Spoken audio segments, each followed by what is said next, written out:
Sinuna na. Sinunan ko. Ito, payo ni Ma'am. Ma'am, ano yung sekreto sa buhay? Yeah, assorted sushi.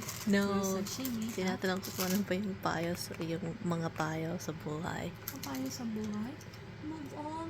Go on. And then, sometimes, it happens for a reason. Yeah. There's a sacrifice, but later on, there's a, sa Tagalog ginhawa.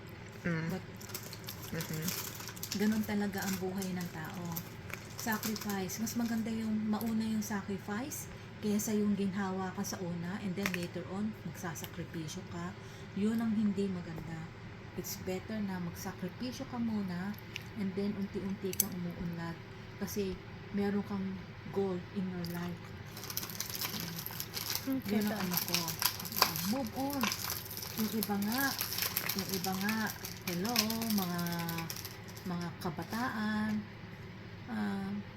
you listen to your parents kasi hindi mag-a-advise ang magulang kung hindi kayo truly love ng magulang nyo. A piece of advice, listen to your parents. Lahat ng sasabihin ng magulang sa ikabubuti nyo. Maniwala kayo kasi nung ako dalaga, aminin ko, I never listen to my parents kasi ako yung happy-go-lucky. But now, I realize na kung hindi rin ako later on nakinig sa magulang ko, wala rin akong magandang buhay ngayon.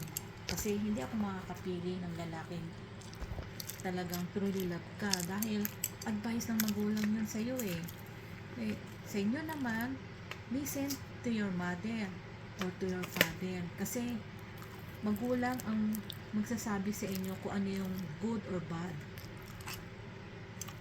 Okay, thank you, Bal.